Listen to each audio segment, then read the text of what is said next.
Oke, assalamualaikum warahmatullahi wabarakatuh. Alhamdulillah, namaduhu wa nasta'inuhu wa nastaghfiruh wa na'udzu billahi min syururi anfusina wa min sayyiati a'malina. Yahdihillahu fala mudhillalah wa may yudhlil fala hadiyalah. Oke, langsung saja saya di sini atas nama Yid Azam, dan teman saya yang di sebelah saya akan bernama Fatul Mubarak, teman kelompok saya ingin membahas mengenai tentang object oriented programming, di mana di sini akan saya membahas tentang Cafe Fazam. Cafe Fazam sendiri ntar akan mengambil dua konsep, di mana kita akan menggunakan XAMPP sebagai salah satu konsep dasar database dan Java sebagai konsep data codingan. Di sini kita akan menggunakan cafe, yang dimana cafe ini bukan kafe pemesanan, lebih tepatnya kita akan memesan suatu makanan yang dimana ntar di situ akan menginput suatu pesanan tersebut, contohnya seperti itu. Langsung saja ke berikutnya. Di sini ada outline-nya. Di outline-nya di sini kita mengenai pendahuluan, pengertian, demo aplikasi, penutup, yakni penutup kesimpulan lebih tepatnya di sini outline-nya. Oke. Langsung saja di latar belakang. Latar belakang ini mengenai tentang bisnis cafe, yang dimana merupakan bisnis cafe merupakan salah satu bentuk bisnis yang disukai oleh para kaum muda. Hal ini dikarenakan tempatnya nyaman, dapat juga dikarenakan itu karena kita juga sebagai anak muda sering ke cafe dong tempatnya. Makanya saya salut dengan cafe tersebut. Oleh karena itu saya ingin membuat konsep di mana cafe tersebut menggunakan sistem teknologi, di mana menggunakan pemesanan, lebih contoh tepatnya seperti itu. Untuk rumusan masalahnya ini satu, tentang apa yang dimaksud dengan bisnis, apa yang dimaksud dengan object oriented programming, apa yang dimaksud dengan bahasa pemrograman, dan bagaimana cara aplikasi membuatnya. Dan tujuannya yakni satu, dapat mengetahui dan memahami teori-teori tentang macam-macam bisnis, mengetahui memahami teori tentang object oriented programming, dapat mengetahui dan memahami tentang bahasa pemrograman, dan terakhir dapat mengetahui cara pembuatan aplikasi menggunakan bahasa pemrograman Java. Jadi tepatnya seperti itu. Dari pendahuluan tersebut, kita di sini pendahuluannya mengenai tentang latar belakangnya. Kita harus mengetahui latar belakang apa yang kita dapat, kita pilih lebih tepatnya latar belakang yang kita gunakan. Terus setelah itu kita rumusin masalahnya. Ntar di sini kan udah ada buat makalahnya ya. Nah, makalahnya itu kita akan kumpulkan beserta dengan videonya. Kita langsung aja ke pengertiannya. Di sini kita mengenai tentang pengertian bisnis. Pengertian bisnis dalam ilmu ekonomi adalah merupakan suatu organisasi yang menjual barang atau jasa. Nah, di situ lebih tepatnya kita ketahui ya kalau bisnis itu dapat untung lah untuk mendapatkan laba. Tapi ternyata ada historikalnya, di mana merupakan dari bahasa Inggris business, yang diartikannya business kan artinya busy, sibuk. Konteksnya individu, komunitas atau masyarakat yang penting dapatkan keuntungan, lebih tepatnya kegiatan seperti itu yang dinamakan bisnis. Untuk pengertian OOP sendiri, OOP merupakan suatu object oriented programming, yang kalau kita kenal di salah satu bahasa Indonesia yang namanya PBO, pemrograman berbasis objek, lebih tepatnya seperti itu ya. Gini dia pemakaiannya ini mempunyai banyak unggulan, seperti dia contohnya mempunyai kode-kode yang breakdown agar lebih mudah di manage lah, lebih tepatnya seperti itu. Dan juga berdasarkan objek-objek yang ada pada program tersebut, dianjurkan implementasi untuk program dengan berbagai ukuran karena lebih mudah untuk merannya atau mendebugnya. Di sini mengatakan OOP. OOP itu salah satu konsep lah, lebih tepatnya seperti itu. Dan bisnis ini merupakan salah satu latar belakang kita kenapa ambil bisnis, karena lebih menguntungkan lah, lebih tepatnya, dan banyak lah pembisnisnya. Kita masuk ke Java. Java merupakan bahasa pemrograman yang bersifat umum atau non-spesifik, yakni general purpose lah, lebih tepatnya kan, yang merupakan secara khusus didesain untuk memanfaatkan dependensi implementasi seminimal mungkin. Jadi seminimal mungkin dependensinya, karena fungsionalitasnya yang memungkinkan aplikasi mampu berjalan di beberapa platformnya seperti NetBeans, Eclipse atau intelijen lainnya. Nah, di sini nih karena Java dikenal dengan slogannya tulis sekali jalankan dimanapun, lebih tepatnya. Java dikenal seperti itu. Karena itulah banyak Java yang terpopuler sekarang lah, banyak yang gunakan seperti itu. Keuntungan Java pun banyak juga, lebih tepatnya seperti itu. Dan terdapat 3 ide yang populer seperti NetBeans, Eclipse, dan intelijen Dea.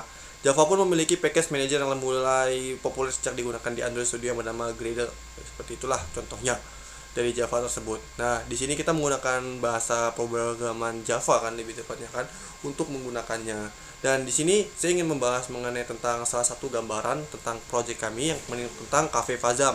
Cafe Fazam ini yang dimana kita akan membahas mengenai tentang cara pemesanannya. Kan banyak nih cafe tentang apa? Kita pemesanannya jadi TA customer ke TA admin, di mana ntar customer itu menginput data dan langsung dapat di TA admin. Nah, datanya tersebut disimpan di XAMPP atau di local hostnya, nanti menggunakan XAMPP kan untuk disambungkan kepada codingannya, ntar jadinya seperti itu. Ntar dari database itu masuk ke TA admin untuk melaporkan, dan untuk lebih lanjutnya akan disampaikan oleh Fatul Barok. Cukup sekian, assalamualaikum. Oke, selanjutnya yaitu kita langsung ke demo aplikasinya, yang mana pada demo aplikasi ini tampilan awalnya itu adalah pilihan, itu pilihan login, apakah ingin login sebagai admin atau login sebagai customer. Pertama-tama kita coba dulu sebagai customer, yang mana tampilan awal seorang customer itu menampilkan nama pelanggan, nomor meja. Di sini ada tombol sudah terdaftar, oke atau cancel.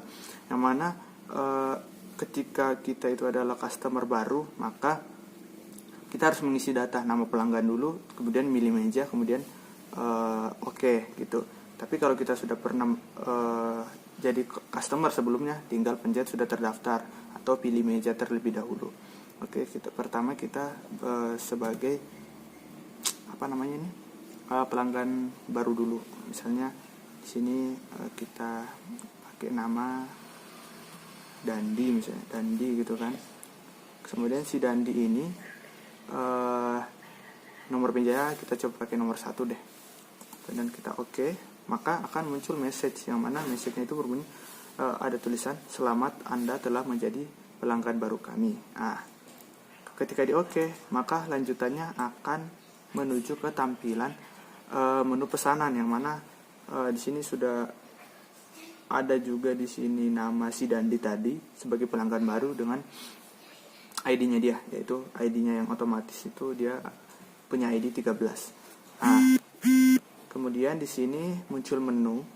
Misalnya si Dandi pengen nastelnya 2, terus nasgornya 2 misalnya gitu kan, dia kopi hitamnya misalnya 2. Setelah dipikir-pikir dia makan sendiri, kayaknya kebanyakan. Dia ulang lagi, dia reset.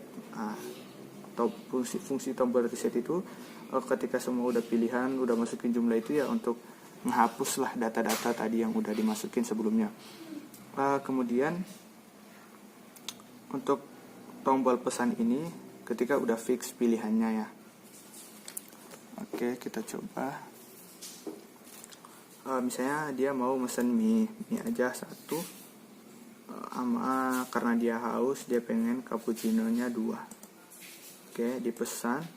Maka pesanan segera diproses. Jadi pesanannya itu udah masuk ke database yang ada di cafe ini, yang mana database-nya itu ntar bisa diakses buat ngelihat rekapan dari setiap mejanya. Nah, itu bisa diakses oleh admin ntar untuk tadi tampilan awalnya yang admin. Oke. Nah, maka diproses, tinggal menunggu pesanannya datang. Oke. Selanjutnya kita coba ketika customernya itu sudah pernah mendaftar sebelumnya, itu kan. Misalnya kita milih nomor 4 deh, meja nomor 4 sudah terdaftar. Akan muncul message tuh, kamu lagi, selamat datang gitu. Nah, di sini karena kita udah terdaftar sebelumnya, kita tinggal milih nih namanya, atau kita sebelumnya pernah jadi customer itu pakai nama siapa gitu. Misalnya kita pakai nama si Yazid. Ya, si Yazid ini sebelumnya dia dapat ID-nya itu nomor 9. Nah, misalnya si Yazid ini bawa rombongan misalnya gitu kan. Dia pengen nasgornya 2, kemudian burjonya juga 2, kemudian soda gembiranya 2, misalnya seperti itu. Tinggal dipesan ya sama Yazid. Oke, pesan segera diproses. Dia sudah masuk ke database. Oke. Selanjutnya, misalnya semua customer tadi yang di awal udah disebutin sudah makannya gitu kan, terus pengen bayar. Nah, untuk melihat rekapannya itu dia mesen apa aja tadi awalnya, itu bisa lewat fitur admin ini, yang mana fitur admin ini aksesnya tidak bisa diakses oleh sembarang orang. Jadi misalnya hanya kasir-kasirnya saja untuk melihat rekapitulasi transaksinya. Misalnya kita ada yang pengen nyobain gitu kan, masuk ke adminnya. Misalnya si Dandi tadi itu kan, si Dandi yang awal tadi itu customer baru itu pengen ngakses bagian adminnya gitu. Nah, pas dia mau nyoba akses untuk admin, Anda siapa gitu kata sistemnya, karena data Anda tidak terdaftar sebagai admin, maka semuanya akan ke reset ke awal. Kemudian saya di sini saya adalah adminnya gitu kan, adminnya. Kemudian tinggal masukin ID, username sama passnya sesuai dengan yang sudah didaftarkan sebagai admin. Ketika dicentang maka akan muncul message akses tersedia. Itu menandakan bahwasannya Fatul di sini atau saya sendiri dengan password yang sudah masukkan itu terdaftar sebagai admin. Ketika di OK maka akan muncul di sini tampilan rekapitulasi transaksi, yang mana di sini akan ada muncul di sini meja 1, di sini maksudnya meja 1 2 3 4 sesuai dengan tadi yang menu di awal akan muncul di situ pilihan nomor meja. Di situ kan ada nomor 1 2 3 4. Nah, di sini tuh adalah kumpulan rekapitulasi dari transaksinya itu keseluruhan gitu. Misalnya kita ke yang pertama tadi si Dandi itu dapat ID-nya kalau nggak salah dia nomor 13 ya. Nah, dia di meja 1. Kita cek aja. Kita pencet meja 1-nya. Nah, kita scroll ke bawah pesanan terakhir. Nah, ini ada ID pelanggan nomor 13 tadi kan si Dandi. Nah, jadi ketika kita mencet nomor 1 meja ini, maka yang akan muncul adalah rekapitulasi berurutan gitu kan dari atas ke bawah dari transaksinya si meja 1 ini. Nah, yang mana meja yang paling terakhir menduduki meja 1 ini adalah si Dandi tadi dengan ID pelanggan nomor 13 ini. Pesanannya mie dan cappuccino, di sini ada harganya, di sini jumlah pesanannya per itemnya. Item cappuccino di sini kebetulan dia pesan 2 jadi tinggal dikali saja ya. Di sini 40, 30, berarti kita tinggal melihat totalnya di sini.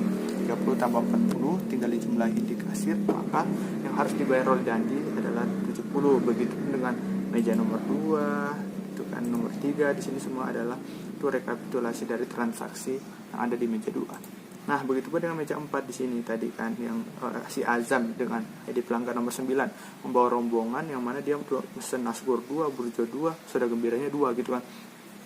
Di sini akan muncul total yang mana harganya itu akan dikali dengan jumlah. Misalnya ini 60 kali 2 120.000, begitu pun ada burjo 50.000, soda gembira.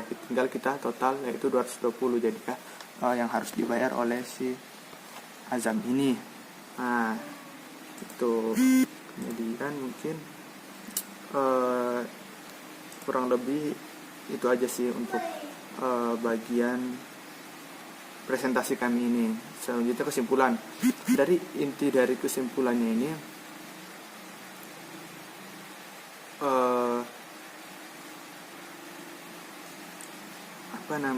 jadi aplikasi ini tuh pokoknya tujuannya adalah memudahkan kaum muda lah, yang mana target dari kafe itu sendiri pasti kan anak muda tuh. Nah, jadi semua inti dari aplikasi ini memudahkan anak muda, apalagi anak muda yang zaman sekarang tuh yang nggak pengen ribet gitu. Nah, mungkin cukup sekian presentasi kami, kurang lebihnya mohon maaf. Assalamualaikum warahmatullahi wabarakatuh.